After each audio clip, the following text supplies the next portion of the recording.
Gold, trusted gold buyers. మీరు తాకట్టు పెట్టిన బంగారాన్ని విడిపించి ఈ రోజు ఉన్న మార్కెట్ ధరకు కొనబడను.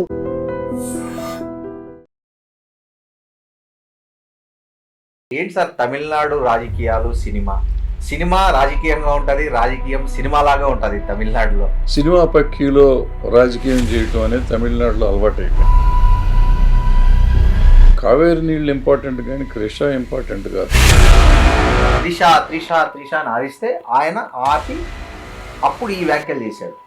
అక్కడ కావేరి నీళ్ళు ఇక్కడికి రాకపోయినా ఇక్కడ తలసిపోయినా అక్కడ మాత్రం రోజు నీళ్లు పోతాయి అంటే ఇండైరెక్ట్గా కావేరీ సమస్య అనే దాన్ని పక్కదారి పట్టించాలంటే ఇప్పుడు త్రిష గురించి మాడితే మనం కావేరి పక్క పోయింది. ఇక్కడ ఒక పవర్ఫుల్ పొలిటీషియన్ ఉప ముఖ్యమంత్రిగా పనిచేసిన ఉదయనిధి స్టాలిన్ ఆ మీద ఇట్లా వ్యాఖ్యలు చేసినప్పుడు సినిమా పరిశ్రమ నుంచి ఎందుకో రావాల్సినంత స్పందన కనిపించలేదు సార్. అంటే నాకు మట్టి అంటదో అనుకున్నప్పుడు నేను ఏదైనా మాట్లాడతాను. ఇప్పుడు కొత్తగా విజయ్తో ఆమె సన్నిహితంగా ఉంది అనేది వీళ్ళ ప్రాబ్లం. అంటే ఏమిటి, మీకు సినిమా రంగంలో ఉన్న వాళ్ళు తెలియదా?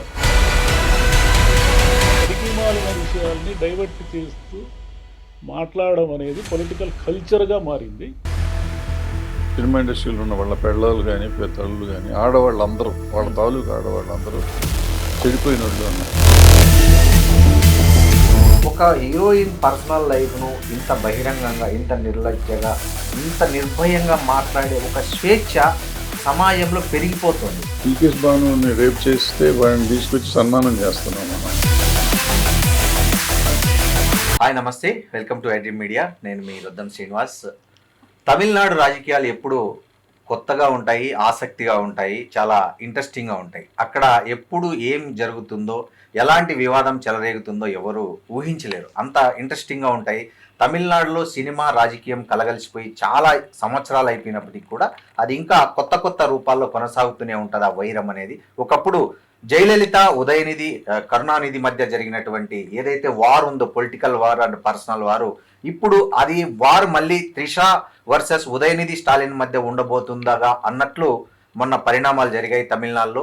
ఒక బహిరంగ సభలో ఉదయనిధి స్టాలిన్ మాట్లాడుతూ కావేరీ నీళ్ల గురించి మాట్లాడుతూ కావేరీ నీళ్లు అక్కడికి చేరినా చేరకపోయినా అక్కడికి మాత్రం చేరుతాయని త్రిష అని ఎవరైతే ఫ్యాన్స్ అరిచారో ఆ సందర్భంలో ఆయన చేసిన వ్యాఖ్య తీవ్ర దుమారం రేపింది. అది అక్కడ టీవీకే మహిళా విభాగం మహిళా కమిషన్లో ఫిర్యాదు చేయడం, ఎఫ్ఐఆర్ కావడం, ఉదయనిధి స్టాలిన్ అరెస్టు చేయడం వరకు వెళ్ళింది. దీనిపైన మాట్లాడడానికి మనతో ప్రముఖ సినీ నిర్మాత తమ్మారెడ్డి భరద్వాజ గారు ఉన్నారు. అలాగే సీనియర్ జర్నలిస్టు మన జిఆర్ మహర్షి గారు ఉన్నారు. సార్ నమస్తే. నమస్తే సార్. ఏంటి సార్ తమిళనాడు రాజకీయాలు సినిమా రాజకీయంగా ఉంటుంది, రాజకీయం సినిమాలాగా ఉంటుంది తమిళనాడులో. అంటే సినిమాల్లో సార్ తమిళనాడులో పర్టికులర్గా అన్నాదురై గారు కూడా సినిమా రాసినట్టు మాటలు రాసినారు. అన్నాదురై గారు తర్వాత కరుణానిధి గారు కథా మాటలు చాలా చేశారు. సో రైటర్స్ బేసిక్గా అందరూ మంచి రైటర్లు, మంచి ఆరేటర్స్ కూడా. సినిమా నాలెడ్జ్ ఎక్కువ ఉన్నవాళ్ళు సినిమా వాళ్ళు. ఎంజీఆర్ గారు, సో మొదట్లో ఎంజీఆర్ గారు కరుణానిధి గారు ఫ్రెండ్స్, వాళ్ళిద్దరు విడిపోయిన కాడి నుంచి వాళ్ళిద్దరి మధ్య యుద్ధం స్టార్ట్ అయింది. అంటే రెండు పార్టీలు ఏఐడిఎంకే డిఎంకే మధ్య యుద్ధం స్టార్ట్ అయింది. బట్ వాళ్ళు ఎప్పుడు ఈ అరెస్టులు కొట్టుకునేదాకా వెళ్ళలేదు. వాళ్ళు మాటల యుద్ధంతో ఆపేశారు అక్కడ. కరుణానిధి గారు, జయలలిత గారు వచ్చినాక జయలలిత గారిని అసెంబ్లీలో చీరలాగేటాలు అదంతా అయిపోయినాక అక్కడి నుంచి ప్రతీకార చర్యలు స్టార్ట్ అయినాయి. అక్కడి నుంచి కరుణానిధి గారిని ఎత్తుకెళ్ళిపోయి అరెస్ట్ చేయటం, మళ్ళీ జయలలిత గారిని అరెస్ట్ చేయటం, ఇట్లా ఇవన్నీ రెగ్యులర్గా జరగటం మొదలు. అంటే సినిమా పక్కీలో రాజకీయం చేయటం అనేది తమిళనాడులో అలవాటు అయిపోయింది. సో అవసరమా లేదా అనేది కాదు కానీ కొంచెం టైంపాసో మరి ఏంటో తెలియదు వాళ్ళకి. వీళ్ళని వాళ్ళు వాళ్ళని వీళ్ళు చేసుకుంటూ పోతున్నారు. ఇప్పుడు అదే చూసినాక ఇప్పుడు కొత్తగా వచ్చినాక ఇక్కడ అక్కడ ఆయన సినిమా యాక్టర్, ఈయన సినిమా యాక్టర్, ఇద్దరు ఉదయనిధి స్టాలిన్ సినిమా యాక్టర్, ఆయన కూడా సినిమా యాక్టర్, ఈయన కూడా సినిమా యాక్టర్. సో ఈవిడేమో హీరోయిన్. సో ఒక ట్రయాంగిల్ కథలాగా చేస్తున్నారు. బట్ ఏదేమైనానండి వాళ్ళ రాజకీయంలో ఇవాళ మారిన తరుణంలో ఆఫ్టర్ జంజీ ఉద్యమం తర్వాత ఇటువంటి చిల్లర విషయాలు మాట్లాడుకోవడం కూడా టైం వేస్టే. ఏదో మాట్లాడారు, వాళ్ళు మాట్లాడిన దాన్ని ఇంకో రకంగా వీళ్ళు తీసుకున్నారు. అర్థం చేసుకునే విధానం ఒక్కో రకంగా అర్థం చేసుకోవచ్చు. ఇప్పుడు అక్కడ కావేరీ నీళ్ళు అనేది చాలా సీరియస్ ఇష్యూ అక్కడ ఫస్ట్. Correct sir. కావేరీ నీళ్ళు ఇంపార్టెంట్ కానీ కృష్ణ ఇంపార్టెంట్ కాదు. బట్ ఎందుకు దాన్ని ఇటు డైవర్ట్ చేస్తున్నారో నాకు అర్థం కాలేదు. అది ఇప్పుడు ముందు నీళ్ల సంగతి తేల్చుకుని తర్వాత దీని దగ్గరికి రావచ్చు. ఆ నీళ్ల సంగతి తేల్చలేదు. ఇప్పుడు తమిళనాడు కర్ణాటక పుట్టిన కాడి నుంచి నీళ్ల సమస్య నడుస్తూనే ఉంది, ఆ యుద్ధం జరుగుతూనే ఉంది. ఇప్పుడు జనరల్గా ఏంటంటే రాజకీయాలు ఎప్పుడు డైవర్షన్ ఇది ఉంటుంది. ఒక సీరియస్ ఇష్యూని డైవర్ట్ చేయాలంటే ఇంకో సిల్లీ ఇష్యూని తీసుకోవాలి. నా ఉద్దేశంలో రాజకీయాల్లో కొత్త అయినా కానీ టీవీకే పార్టీ కూడా అదేమన్నా వాడింది, అందిపుచ్చుకుని ఉండొచ్చు. అందిపుచ్చుకొని దాన్ని ఇటు నుంచి ఇటు మార్చి డైవర్ట్ చేశారేమో. మనం ఎందుకంటే సినిమా యాక్టర్ల గురించో యాక్ట్రెస్ని గురించో మాట్లాడుతూ ఉంటే మీడియాలో కానీ వీటిల్లో కానీ నెంబర్ల కోసం మనం ఎక్కువ మాట్లాడుకుంటుంటాం. ఇప్పుడు సమస్య ఏంటి? నీళ్లు. ఆ నీళ్లు కావేరీ నీళ్ళు కావాలి. కావేరీ నీళ్ళు లేకపోతే ఇప్పుడు మనం తెలుగు గంగ ఇక్కడి నుంచి ఇచ్చాం, కొంతవరకు ఉంది. అక్కడ కావేరీ నీళ్ళు వస్తే కానీ ఇక్కడి నుంచి వ్యవసాయదారులు రైతులకు పంటలు రావు. సో చాలా సీరియస్ ఇష్యూ అది. దాని గురించి అసలు ఎందుకు మాట్లాడకుండా దీని గురించి ఈయన అరెస్ట్ చేయటానికి గురించి మాట్లాడుకుంటా అంటే వాళ్ళు చేయటం తప్పు, వాళ్ళు చేసినాక మనం దాని గురించి మాట్లాడతాం కూడా నా ఉద్దేశంలో తప్పే.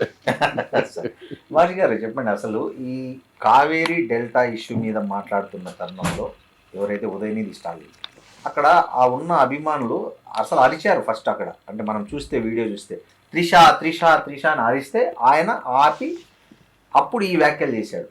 అక్కడ కావేరీ నీళ్ళు ఇక్కడికి రాకపోయినా ఇక్కడ తరసకపోయినా అక్కడ మాత్రం రోజు నీళ్ళు పోతాయి అంటే ఇండైరెక్ట్గా అక్కడ బెడ్రూమ్లో నీళ్ళు మాత్రం రోజు పోతాయని నర్మగర్భంగా చేశారు. కొంచెం శృంగారభరితమైన వ్యాఖ్య అది యాక్చువల్గా. సో చేశారు దాన్ని. మళ్ళీ ఆయన వెంటనే తమాయించుకొని నేను మాట్లాడేది కావేరీ జలాల గురించి అన్నారు. అసలు కావేరీ జలాల ఇష్యూను సార్ చెప్పినట్టు ఇందాక ఆ ఇష్యూను పక్కన పెట్టి టీవీకే ప్రభుత్వం కూడా ఎందుకు దీన్ని హైలైట్ చేసిందంటారు? అంటే కావేరీ ఇష్యూని పరిష్కరించడం ఎవరి వల్ల కాదు. ఓకే, ఎందుకు ఎవరు? ఇప్పుడు మీరు 6-7 దశాబ్దాలుగా డిఎంకే రాజ్యం ఏలి ప్రతిపక్షము ప్రభుత్వంలోనూ ఉంది కదా, ఉంది. మీ వల్లే కాలేదు, ఇంకా 50 రోజులకి ఈయనట్టు చేస్తాడు. అంతే కదా. Practical impossible. ఎందుకు ఇంపాసిబుల్ అంటే ఎగువన ఉన్న వాళ్ళు దిగువన ఉన్న వాళ్ళకి నీళ్లు వదలడం అనేది ఎప్పుడు సమస్య. కరెక్ట్. మనది కదా నీళ్లు, మన దగ్గర నుంచి వాళ్ళకి ఎందుకు ఇచ్చేది? మనం అంటే వర్షాలు పడి సముద్రంలో నీళ్లు కలిసిపోయే స్థితి ఉన్నప్పుడు ఎవరేం మాట్లాడరు. మనకు తుంగభద్ర ఇష్యూ కూడా ఉంది. నిజమే. కనుక అనంతపురంలో నీళ్లు రావు, వర్షాలు లేనప్పుడు నీళ్లు రావు. ఎందుకంటే అటువైపు వాళ్ళంతా మొత్తం చిన్న చిన్న డ్యాములు ఇవన్నీ చేస్తారు. కావేరీ కూడా అదే ఇష్యూని. సర్ప్లస్ నీళ్లు ఉన్నప్పుడు ఏ సమస్య లేదు. నీళ్లు లేనప్పుడు పెద్ద పెద్ద నాయకులంతా దిగుతారు, ధర్నాలు చేస్తారు. అది పరిష్కారం. కర్ణాటక వాళ్ళు ఎందుకు పరిష్కరిస్తారు? వాళ్ళ సమస్యలు వాళ్ళకు ఉంటాయి కదా. వాళ్ళ పొలిటికల్గా సర్వైవల్ ఉంటుంది వాళ్ళకి. వాళ్ళ రైతులకు నీళ్ళు ఇవ్వాలి, ఇది ఉంటుంది కదా. కాబట్టి కావేరీ సమస్య అనే దాన్ని పక్కదారి పట్టించాలంటే ఇప్పుడు త్రిష గురించి మాడితే మనం కావేరీ పక్కకు పోయింది. అది రైతులు వర్షం లేకపోవడము ఈ గోలంతా పోయింది. త్రిషాకు సంబంధించిన గోల్ వచ్చింది. ఉదయనిధి స్టాలిన్ని తీసుకుపోయి అరెస్ట్ చేయడానికి ప్రయత్నిస్తే లేదా స్టేషన్ బయలు ఇదంతా ఉన్నారు. ఇంకోటి ఏమిటంటే ఉమెన్ అబ్యూజ్ చేయడం అనేది తమిళనాడులో కొత్త ఏమీ కాదు. ఇది ఎప్పటి నుంచో ఉన్న, అంటే అన్ని చోట్ల ఉంది. తమిళనాడులో మరీ కొంచెం ఎక్కువ ఉంది. అన్ని చోట్ల ఉందని ఎందుకంటున్నారంటే మా చిన్నప్పుడు ఎమర్జెన్సీ పెట్టినప్పుడు ఇందిరాగాంధీని ఇట్లే తిట్టేవాళ్ళు. కరెక్ట్. ఎమర్జెన్సీ తర్వాత జనతా పార్టీ పెట్టారు కదా. మేము చిన్నవాళ్ళప్పుడు ఏదైనా ఆసక్తి కొద్ది పొలిటికల్ సభలకు పోతే అక్కడ కాస్త పేరున్న వాళ్ళు కూడా ఇప్పుడు ఆమె ఎమర్జెన్సీ విధానాలు, ఆమె ప్రభుత్వ విధానాలు, ఆమె నిరంకుశత్వము ఇనియంతా ఇట్లా మాట్లాడితే తప్పలేదు. వ్యక్తిగతంగా దూషించేవాళ్ళు. అంటే ఆడియో వీడియోలు లేవు కాబట్టి అట్లా నడిచింది. ఎన్టీఆర్ జయలలిత ఇష్యూలో కూడా ఈ గోల జరిగింది. ఒక దశలో ఆయన ఇదంతా భరించలేక ఆమె ఢిల్లీ పంపించాడు రాజ్యసభకి. కరుణానిధి గారికి ఆయన ఎంతమంది భార్యలు అందరికీ తెలుసు. ఇప్పుడు మీ ఇంట్లోనే ఉంది కదా ఈ గోల. మళ్ళీ ఇంక ఉదయనిధి కొత్తగా ఎందుకు మాట్లాడేది? మీ ఇంట్లోనే ఉంది కదా. కరెక్ట్. అసలు పెరియార్కి 70 ఏళ్ల వయసులో ఆయన 20-30 ఏళ్ల లోపు ఉన్న మాణిక్యమ్మ అనే ఆమెను పెళ్లి చేసుకున్నప్పుడు పెద్ద గొడవ అయింది కదా. చరిత్ర తెలిసిన వాళ్ళకి. పెరియార్ గొప్ప నాయకుడే, కానీ వ్యక్తిగత విషయాలు ఉంటాయి. వ్యక్తిగత విషయాలను రాజకీయాల్లోకి లాగేస్తే జనానికి కూడా ఏమిటంటే కావేరీ లేదు, తుంగభద్ర లేదు, ఏమి లేదు. ఇట్లా ఆడవాళ్ళ గురించి మాడితే ఇడుగు అదొక ఆనందం. అంటే త్రిష నాడు అరవడం ఏంటి? అవును, ఉదయనిధి స్టాలిన్ ఉప ముఖ్యమంత్రిగా చేశాడు కదా, కరెక్ట్. కనీసం నోరు ఆయన కంట్రోల్ లేకపోతే ఎట్లా? అభిషేక్ ఎన్నిసార్లు మాట్లాడలేదు ఆయన కంట్రోల్ తప్పి? అవును, కంట్రోల్ తప్పి పదే అప్పుడు మాట్లాడుతూ కూడా అన్నాడుగా ఏదో సనాతన ధర్మం హిందూ ధర్మం హిందూ గురించి కూడా ధర్మం అనేది వివాదాస్పద. గోలబెట్టాడు. అవును, అంటే ఆ పిల్లవాడికి ఇంకా వాళ్ళ నాన్న అయితే చిన్నప్పటి నుంచి పార్టీలో పనిచేసి నలిగాడు. సరే, ఇంకా వాళ్ళ నాన్న వాళ్ళ తాతయ్య ఎలా సీనియర్. ఈ పిల్లవాడికి ఏమిటంటే అట్లా గోల్డెన్ స్పూన్ తో వచ్చింది పాలిటిక్స్. కష్టపడితే సర్పంచ్గా గెలిస్తే తెలుస్తుంది Correct. ఎంత కష్టమో ఒక చిన్న ఊర్లో గెలవడం అనేది. అవును, ఊరికే మనకు ఉప ముఖ్యమంత్రి ఎమ్మెల్యే ఇట్లా పార్టీ వారసత్వంతో వచ్చేస్తే దాని విలువ ఎట్టు తెలుస్తుంది? దాని విలువ తెలియకపోవడం వల్ల ఉదయం అంటే పొలిటీషియన్స్ అందరూ ఇట్లా నోటికి వచ్చినట్లు వాగుతున్నారు. ఎందుకంటే ఆడియో వీడియోలు ఉన్నాయి కాబట్టి భయంగా ఉన్నారు, కానీ లేకపోతే వాళ్ళు ఎవరు కంట్రోల్ చేయలేదు. ఒక ఆయన అన్నాడు కదా, బీజేపీ ఎంత అద్భుతమైన రోడ్లు వేసిందంటే ఏమమ్మల్ని బుగ్గల్లాగా ఉన్నాయి అన్నాడు. చూడండి అసలు పోలిక ఏమన్నా పోలిక. రోడ్ వేసుకోండి, అతనికి ఏదో ఏమాల మీద క్రష్ ఉంది, అది ఆయన మాటల్లో బయటపడింది. మీ అభిమాని నటి కావచ్చు అవి, కానీ ఇక్కడ ఎందుకు పోలిక? ఇట్లా నోటికి ఏమొస్తుంది మాట్లాడు. బుగ్గలు నిమిరినట్లు ఆడియో వీడియోల వల్ల కొంత కంట్రోల్ అవుతూ ఉంది. ఇప్పుడు విజయ్ ఏం చేస్తున్నాడు? ఎవడి లెక్క చేయకుండా ఎమ్మెల్యే అయినా సరే ఎవడైనా సరే ముందు కేసు పెట్టేస్తున్నాడు. అవును, కానీ ఇది ప్రమాదం. ఇంత సీరియస్గా తీసుకోవడం ఒక రకంగా కరెక్ట్. అరే, సోషల్ మీడియాలో చిన్న చితక వాళ్ళు కాదు, పెద్దవాళ్ళు అయినా సరే లోపలేస్తానని ఒక మెసేజ్ ఇచ్చాడు ఆయన. మంచిదే, కానీ రేపు ఈ ప్రతీకార చర్యలు కూడా ఇట్లనే ఉంటాయి. అర్ధరాత్రి దుశ్శాసన పర్వాలు. కరుణానిధి గారిని తెల్లవారుజామున ముసలోడు 70-80 ఏళ్ళ వయసులో ఎత్తుకొని పోయారు కదా, ఆయన అరుస్తున్నాడు, అయ్యో అయ్యో అయ్యో అని అరుస్తున్నాడు. మరి ఇప్పటికీ ఉన్నాయి కదా వీడియోలు ఉన్నాయి. అలాగే జయలలిత గారిని కూడా ఆమె చీర లాగేసి ఈడ్చుకుంటూ పోయారు కదా. కాబట్టి తమిళనాడులో ఈ ప్రతీకారం అనే దాంట్లో ఈ ఉమెన్ అబ్యూజ్ అనేది ఒక పాయింట్. అది వాళ్ళకి ఏం కొత్త కాదు. ఆడవాళ్ళని తిట్టడము, రాజకీయాల్లో ఉన్న వాళ్ళని కించపరచడం అనేది కొత్త కాదు. ఇప్పుడు ఏమంటే చైతన్యం పెరిగింది కాబట్టి కొంచెం నోరు మూసుకొని నోరు కంట్రోల్లో ఉండడం మెల్లిగా అలవాటు చేసుకుంటున్నారు నాయకులు. వాళ్ళకి ఎందుకంటే డిఎంకే వాళ్ళకి మింగుడు పట్టడం లేదు. చేతిలో ఓడిపోతే వాళ్ళకి ఏం ఫీల్ అయ్యేవాళ్ళు కాదు. ఎందుకంటే ఏముంది, వీళ్ళు మళ్ళీ ఓడిపోతారు కదా, 5 ఏళ్ళకి మళ్ళీ మనమే కదా అనే ధైర్యం ఉండేది. ఇప్పుడు ఏమిటంటే హఠాత్తుగా ఇతను కొత్త అతను వచ్చేసాడు. ఇతను పాతుకుపోయి 10 ఏళ్ళు ఉంటాడు, 20 ఏళ్ళు ఉంటాడు, ఎవరికి తెలియదు. కాబట్టి ఈ అభద్రత బాగా డిఎంకేలో కనిపిస్తుంది. అందుకే వాళ్ళు చాలా ఈజీ ఆయుధమేమి. ఇప్పుడు విజయ్ మీద అవినీతి ఆరోపణలు చేయలేరు. ఈ కాసింది రోజుల్లో ఆయన ఏదో ప్రభుత్వం విధానాలు వైఫల్యాలు అని మాట్లాడడానికి చాలా తక్కువ టైం ఉంది. మొన్ననే కదా ఎక్కింది ఆయన. ఇప్పుడు ఈజీగానే ఆయుధం ఏంటి? త్రిషాని తీసుకొచ్చేస్తే అది ఆనందం. డిఎంకే శ్రేణులన్నిటికీ ఆనందం, అది పెరుగుతూ ఉంది. సార్ ఇంకోటి సార్, భరద్వాజ్ గారు, ఈ ఒక నటిని అన్నప్పుడు చాలా సందర్భాల్లో సినిమా ఇండస్ట్రీ స్పందిస్తుంది. ఏదైనా ఇట్లా ఎవరైనా అబ్యూజ్ చేస్తే పొలిటీషియన్స్ కానీ బయట వాళ్ళు. ఇంతకుముందు అక్కడే ఒక అతను ఖాన్, మన్సూర్ అలీ ఖాన్ గారు ఒకసారి ఇట్లనే వివాదాస్పదంగా చేస్తే, త్రిష మీద చేస్తే చాలా మంది మూకదాడి చేశారు. ఆయనతో సారీ చెప్పించారు, ఆయన బాగా భయపెట్టించారు. వాస్తవంగా అందరూ స్పందించారు.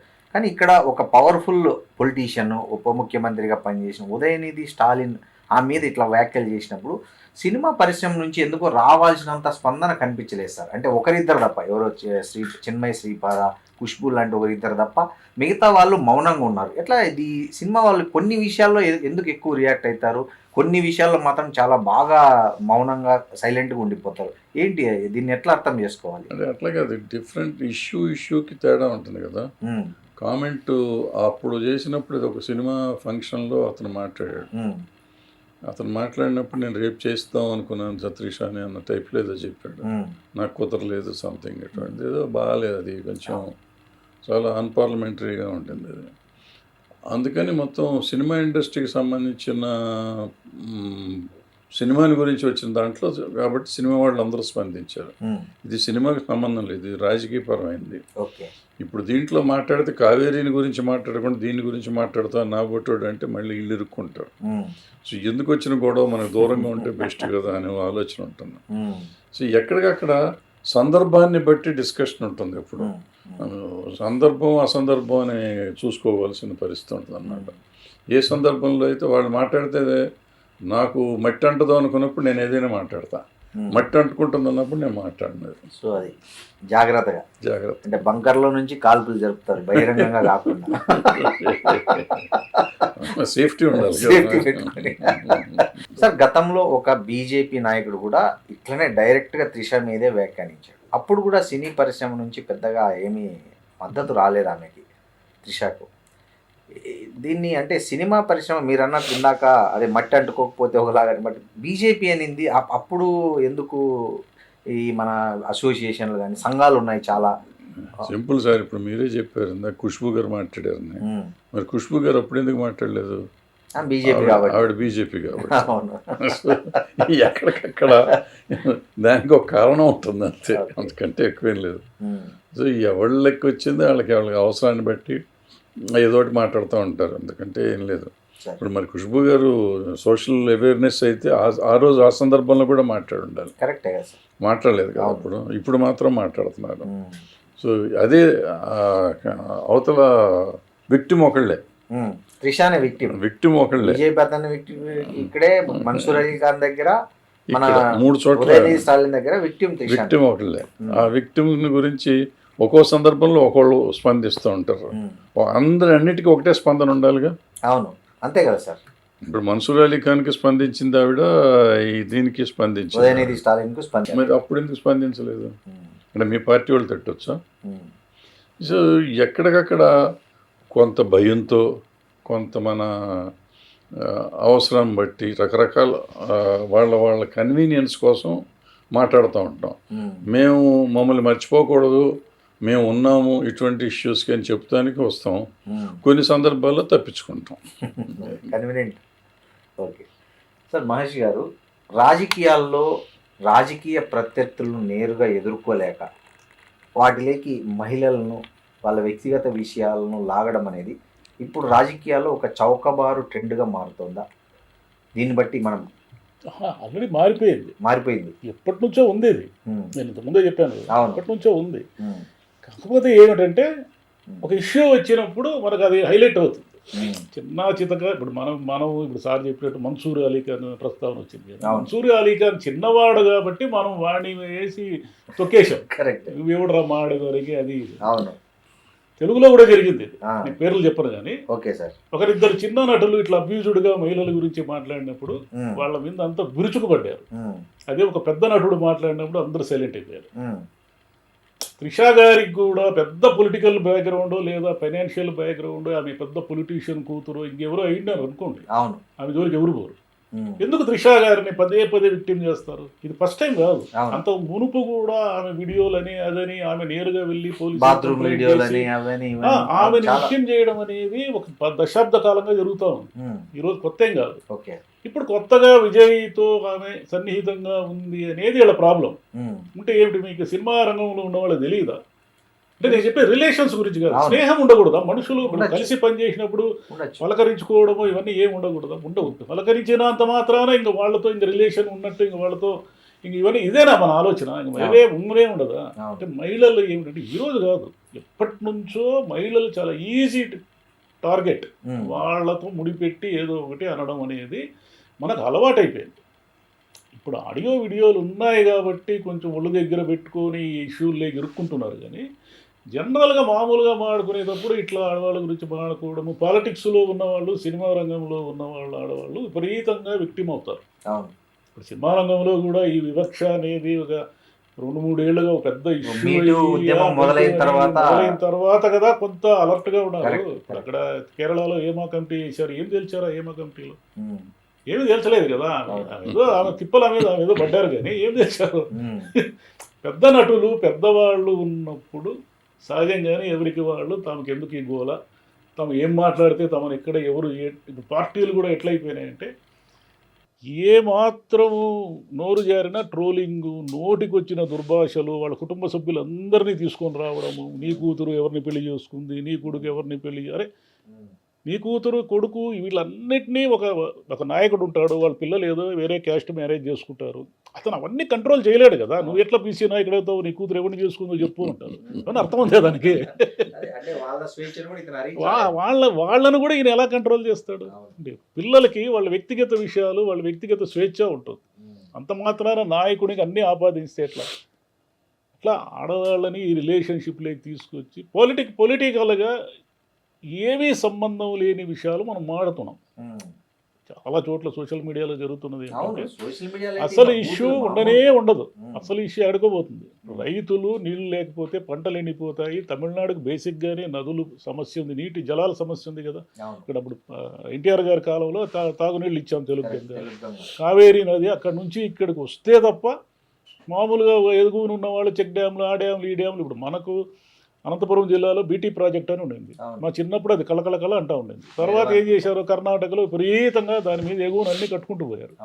అది ఎండిపోయింది. ఇప్పుడేదో కొంచెం నీళ్ళు వస్తున్నాయి. ఇట్లా ఎన్నో ఉన్నాయి. దిగువన ఉన్న వాళ్ళకి ఎప్పుడూ ఇబ్బంది ఉంటుంది. ఎగువన ఉన్న వాళ్ళు ఆటోమేటిక్గా వాళ్ళ నీళ్ళను వాళ్ళు సంరక్షించుకునేదానికి కొత్త కొత్త పెడుతూ ఉంటారు. కేంద్ర ప్రభుత్వం అనుమతి ఉండి కొన్ని చేస్తారు, అనుమతి లేకుండా కొన్ని చేస్తారు. అవన్నీ మాట్లాడకుండా మనకి ఈజీ ఏమిటంటే ఇప్పుడు ఏదైనా విధానాలు విమర్శించే పద్ధతి మనకు పూర్తిగా పోయింది. విధానాలు అనేది నీ చొక్కా ఎందుకు నల్లగుంది, నీ చొక్కా మీద మరకలు పడినాయి చూడు, నువ్వు మీసం ఎందుకు సరిగా కట్ చేసుకోలేదు, ఇట్లా మాట్లాడతారు. అంటే అది కూడా జనానికి ఏమిటంటే అదొక ఆనందం.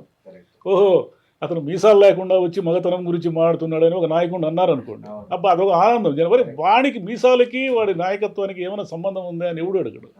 అంటే పనికి మాలిన విషయాల్ని డైవర్ట్ చేస్తూ మాట్లాడడం అనేది పొలిటికల్ కల్చర్గా మారింది. దీంట్లో ఉమెన్ని తీసుకురావడం అనేది ఇప్పుడు ఎక్కువైంది. అంటే దొరుకుతున్నారు, ఎక్కువైందనే కాదు, దొరుకుతున్నారు. అంటే ఇప్పుడు మీకు ఈ మళ్ళీ మనం ఏదో పొలిటికల్గా వెళ్తున్నట్టు ఉంటాం కానీ ఆడవాళ్ళని మాట్లాడినా ఊరుకోవటం అనేది మీకు ఎప్పటి నుంచో వచ్చింది. ఎప్పటి నుంచో కాదు, ఈ మధ్యకాలంలో మరీ ఎక్కువైంది. మనకి పద్మావతి సినిమా వచ్చినప్పుడు ఎంత అసహ్యంగా మాట్లాడారు. ఒక ఎంపీ గారు సినిమాలో ఇండస్ట్రీలో ఉన్న వాళ్ళ తాలూకు, అంటే సినిమా ఇండస్ట్రీలో ఉన్న వాళ్ళ పెళ్ళాలు కానీ తల్లులు కానీ ఆడవాళ్ళందరూ, వాళ్ళ తాలూకు ఆడవాళ్ళందరూ చెడిపోయిన వాళ్ళు అన్నారు.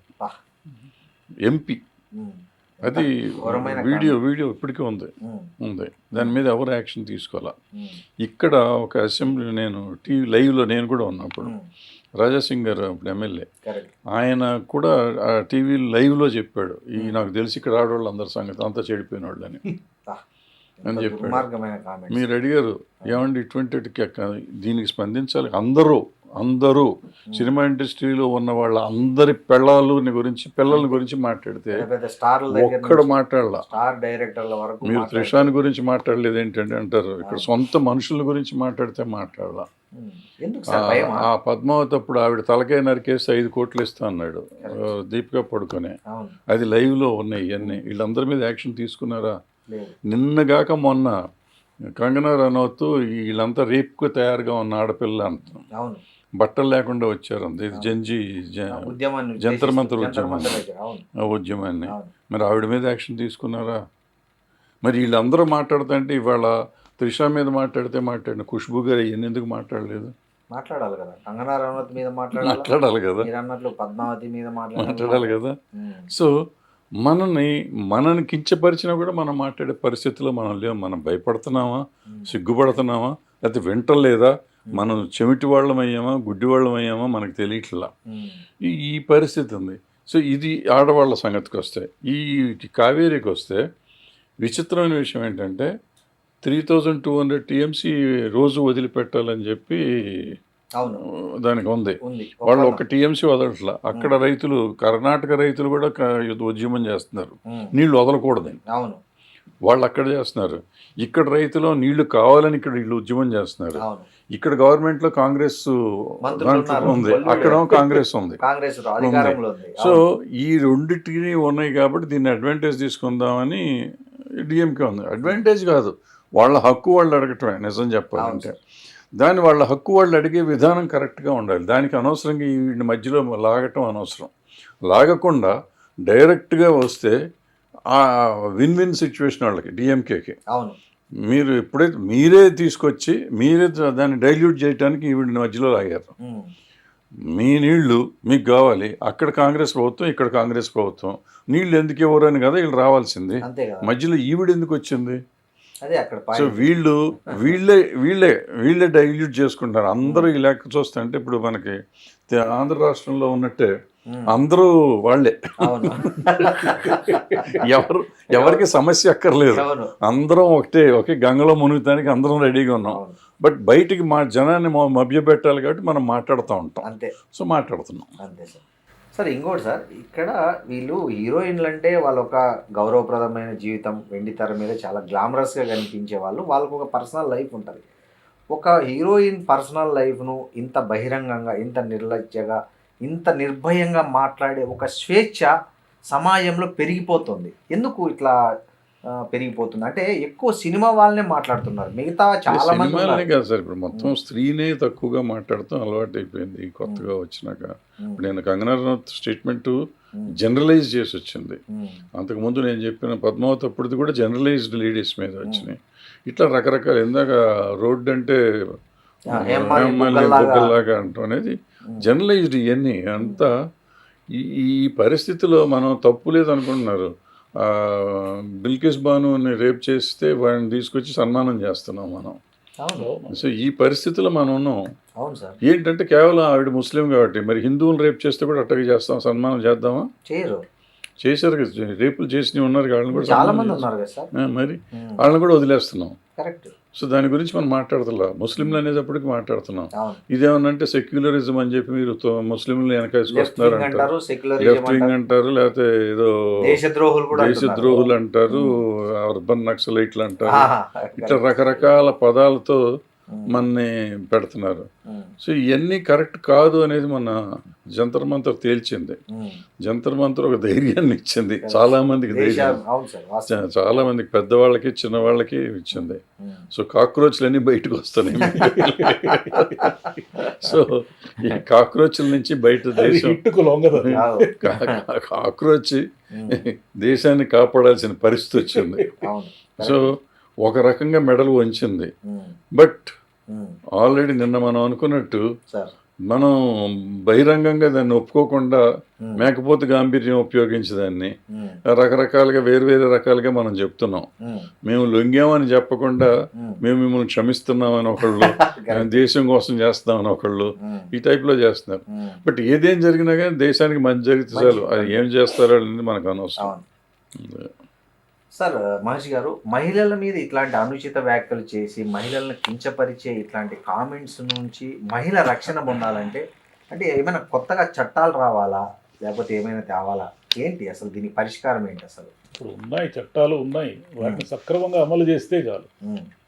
కొత్త చట్టాలు అంటే ఎవరికి వాళ్ళు, ఇప్పుడు మీరు అన్నట్టు అందరికీ ధైర్యం ఉండాలి కదా. అవును, వచ్చి ఒక మాట అన్నారు, ఆ మాట అన్నప్పుడు మనం ధైర్యంగా నిలబడి కోర్టుకు పోయి న్యాయం కోరి ఎన్ని పోలీస్ కేసులు గోలంతా ఉంటుంది, వీటన్నిటిని తట్టుకునే శక్తి ఎంతమందికి ఉంటుంది?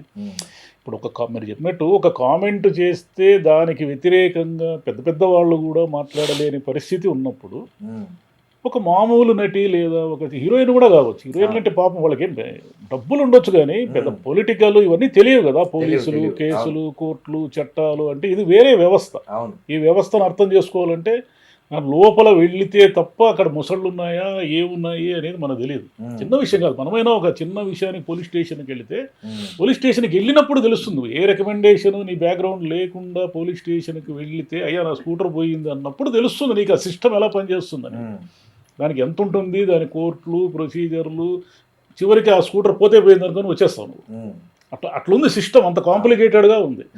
మరి ఇంకా మహిళలు వెళ్ళి కోర్టుకు వెళ్ళి న్యాయం కోసం ఇప్పుడు కూడా ఎంతమంది కోర్టుకు వెళ్ళగలుగుతున్నారు? తనకి అబ్యూజుడ్గా ఎవరైనా మాట్లాడితే కోర్టుకు వెళ్ళగలిగే అంత శక్తి ఎంతమంది, వాళ్ళకి ఎంతమంది బ్యాకింగ్ నిలబడుతున్నారు? ఇంత పెద్ద త్రిషా గారికే పెద్ద బ్యాకింగ్ నిలబడలేని పరిస్థితి ఉంది, ఒకరిద్దరు తప్ప ఎవరు కామెంట్ చేయలేని ఉంది. ఒక మామూలు ఒక చిన్న పొలిటీషియనో లేదా ఒక చిన్న నటి అయితే మామూలుగా ఏమిటి సొసైటీలో అంత ఇంత పేరున్న వాళ్ళే కదా టార్గెట్ చేస్తారు. మామూలు మహిళల్ని అదంత ఇష్యూ కూడా మనకు తెలియని కూడా తెలియదు. వాళ్ళు ఏమన్నంటే చిన్న కొట్లాట కింద అయిపోతుంది. అట్లా టార్గెట్ చేసినప్పుడు వాళ్ళు ధైర్యంగా నువ్వు చట్టం మార్చావు అనుకో, చట్టం వల్ల ఉపయోగాలు ఉంటాయి. ఈరోజు వరకట్న కేసు 498 వచ్చిన తర్వాత చాలామంది ఒళ్ళు దగ్గర పెట్టుకొని ఉన్నారు. అదేవిధంగా SC ST యాక్ట్ వచ్చిన తర్వాత చాలామంది ఒళ్ళు దగ్గర పెట్టుకొని ఉన్నారు. అంటే మనం తేడా వస్తే జైలుకి పోతాము. అదేవిధంగా మహిళల గురించి అబ్యూజ్డ్గా మాట్లాడితే జైలు తప్ప వేరే దారి లేదు అని చట్టం మార్చడం వల్ల ఇప్పుడు తెలియదు దాని ఇంపాక్ట్. ఒక 5 ఏళ్ళు 10 ఏళ్ళు ప్రతిదీ మనకు కొంచెం టైం పడుతుంది. మనకు అంత ఈజీ కాదు. మనకు ఆ చట్టం ఏదైనా వచ్చినా ఆ చట్టం ఎలా పనిచేస్తుంది అని తెలుసుకోవడానికి, అది ఎలా పనిచేస్తుందో అర్థం కావడానికి 10 ఏళ్ళు పడుతుంది. కాబట్టి ఏదైనా ఉపయోగం ఉంటుంది కానీ ధైర్యంగా ముందుకు రాలేక చట్టాన్ని ఉపయోగించుకోవడానికి ధైర్యం ఉండాలి కదా. ఆ ధైర్యాన్ని మహిళలకు కల్పిస్తే, సొసైటీ కల్పిస్తే, అది ఎవరైనా కావచ్చు, సెలబ్రిటీలు కావచ్చు, మామూలు కల్పిస్తే మనల్ని ఏమైనా అంటే మనం న్యాయం కోసం పోరాడితే మన కోసం చాలామంది వస్తారు, నిలబడతారు అనే ఒక అట్మాస్ఫియర్ సొసైటీలో క్రియేట్ అయితే దానివల్ల ఉపయోగం ఉంటుంది. ఇప్పుడు జార్ చెప్పినట్టు జెన్జీ అనేది చాలా దృక్పథాలు మారుస్తూ ఉంది. మనం ధైర్యంగా ఏదైనా కేంద్ర ప్రభుత్వాన్ని అయినా నిలదీసి అడగచ్చు అనే ఒక ధైర్యం యువతలో వచ్చింది. సరే, ఇది దీని పర్యవసానాలు, దీన్ని మళ్ళీ వాళ్ళు అణిచివేయడం సహజంగానే ఉద్యమాలను అణిచే ఒక సప్రెషన్ నడుస్తుంది కదా.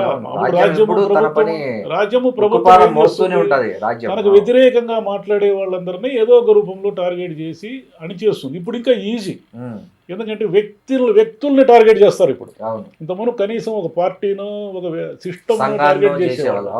ఇప్పుడు ఏఎస్ఎఫ్ అనేది మాట్లాడితే కనీసం ఏఎస్ఎఫ్ నాయకులను టార్గెట్ చేసేవాడు. ఇప్పుడు ఎవడు మాట్లాడినా వాడి వీడియో ఉంటుంది. వీడు ఎవడు, ఏమిటి, వీడి కుటుంబం ఏమిటి, వీడిని ఎక్కడ తొక్కాలి, ఎలా వీడిని బయటికి రాకుండా చేయాలి, ఇంత నెట్వర్క్ నడుస్తూ ఉంది. ఒక ఉద్యమము అణిచివేసేదానికి ఎంత నెట్వర్క్ చేయాలో అటువైపు నుంచి అంత నెట్వర్క్ నడుస్తూ ఉంది. అది ఉద్యమంలో పాల్గొన్నోళ్ళు తెలుస్తుంది. అదే కదా వెళ్ళిగా ఇప్పుడు అభిజిత్ దీప్కి అడిగిన ప్రశ్నలకు సమాధానం చెప్పకుండా అతను అమెరికాలో ఎట్ట చదువుకున్నాడు, వాళ్ళ నాయన 65,000 రూపాయలు ఉద్యోగి, ఎలా చదివించాడు, ఎక్కడి నుంచి వచ్చాయి ఫండ్స్ అనే దాని మీద ఎఫ్ఐఆర్, ఈడీ ఇన్వెస్టిగేషన్ మొదలైంది. అదే ప్రాబ్లం ఏంటంటే, అడ్వాంటేజ్ ఏంటంటే ఆ మాట అనగానే అభిజిత్ సమాధానం చెప్పాడు సార్, బాగా చెప్పాడు. అట్లాగే ఒక చిన్న పిల్ల ఏదో చేస్తే ఆ అమ్మాయి మీద వీడియోలు చేశారు వీళ్ళంతా. చేస్తే ఆ పిల్ల మళ్ళీ వీడియో చేసింది, పెద్ద ఎంత నవ్వుతూ చేసిందంటే అసలు సిగ్గుపడిపోవాలి, మీరేంట్రా పిచ్చి వాళ్ళు అన్నట్టుగా చెప్పింది ఆ అమ్మాయి. సో యాటిట్యూడ్ ఆఫ్ ది సొసైటీలో వీళ్ళది కూడా మారాలి సార్. ఇప్పుడు మనం కుంచుకుపోయి నన్ను ఎదుగు నా మీద కామెంట్ చేశారు అంతం కాకుండా ఆ పిల్ల బయటకు వచ్చి ఏంటి పిచ్చోళ్ళారని, నాకు నవ్వు వస్తుంది, ఈ కామెంట్లు ఏంటి, పిచ్చి ఏంటి, దీనికి అర్థం తెలుసా మీకు, మీరు అర్థం చేసుకుంటారా అని ఎదురు వచ్చింది. సో అది కూడా సరదాగా, ఎక్కడ మళ్ళీ బూతులు గీతులు ఏం మాట్లాడలేక నెగిటివ్ కామెంట్ చేయలేదు, నవ్వుకుంటా చెప్పాను. సో ఈ యాటిట్యూడ్ వస్తే ఆటోమేటిక్గా వాళ్ళల్లో మార్పు వస్తుంది. మనకి చట్టాలు చేసినా ఇంకోటి చేసినా కానీ ముందు మనలో యాటిట్యూడ్, మనం ఏమన్నా గట్టిగా మాట్లాడుతుంటే భయపడిపోయో, సిగ్గుపడిపోయో, దూరంగా వెళ్ళిపోయో ఉంటాం కాకుండా మనం దానికి రెస్పాండ్ అయ్యే పరిస్థితి రావాలి. Correct sir. సో మీరు అన్నట్లు ఈ ఇష్యూని ఆమె త్రిష కూడా తేలిగ్గా ట్యాకిల్ చేసి కౌంటర్ ఇచ్చేటట్లు ఉండాలి, ఉంటే బాగుంటుంది. అంటే జడ్జి నుంచి అలాంటి స్ఫూర్తి త్రిష తీసుకుంటే బాగుంటుంది. సార్ ఇంకోటి చెప్పండి సార్. జడ్జిలో ఈసారి వచ్చిన కొత్త పరిణామం ఏంటంటే తల్లిదండ్రులకి మామూలుగా పిల్లలు ఇలా చేస్తే భయం ఉంటుంది. ఎందుకురా మనకు రాజకీయాలు, మన మీద చదువుకొని ఉద్యోగం చేసుకోకుండా ఇలా ఏ తల్లిదండ్రి అయినా ఇట్లనే మాడతారు. ఈసారి మనం జాగ్రత్తగా గమనిస్తే తల్లి తండ్రి పిల్లలు చేస్తున్న దానికి ఇండైరెక్ట్గా డైరెక్ట్గా సపోర్ట్ చేస్తున్నారు. ఇది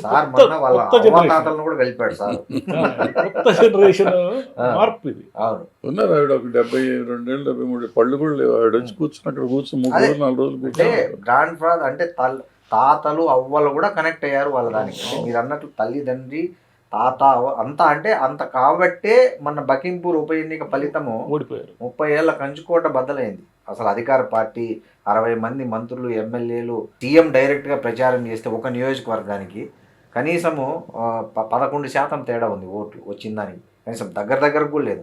19,300 చిల్లర మెజారిటీ అంటే మామూలు విషయం కాదు.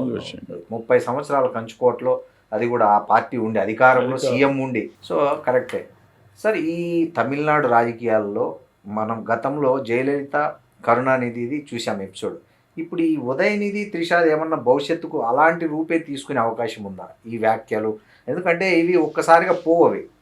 ఆ ప్రతీకారం, తమిళనాడు రాజకీయాల్లో ప్రతీకారం అనేది చాలా కామన్ అయిపోయింది. సో ఆమెకి ఎప్పుడైనా అవకాశం వచ్చినప్పుడు, లేదా ఆమె నిజంగానే ఒక పవర్లోకి ఎంటర్ అయినప్పుడు ఈ ప్రతీకార చర్యలకు దిగే అవకాశం ఉందా? అంటే గతం కింద ఇప్పటికి ఇందాక ఇప్పుడు జంజీర్ తేడా వచ్చినట్టు వీళ్ళు కూడా నెక్స్ట్ జనరేషన్, త్రిష గారు కానీ ఇంకోళ్ళు కానీ నెక్స్ట్ జనరేషన్. సో వాళ్ళ యాటిట్యూడ్ ఎట్లా ఉంటుందో మనం చూడాలి. మొన్నటి జనరేషన్ ప్రతీకారాలు ఉన్నాయి. ఇప్పుడు ఈవిడ కూడా సరదాగా కామెడీ చేసే వాళ్ళని పిచ్చోళ్ళారని కామెడీ చేయొచ్చు, చేసి కూడా పాపులర్ అవ్వచ్చు, తిరుగుబాటు చేసి కూడా తిట్టి కూడా పాపులర్ అవ్వచ్చు.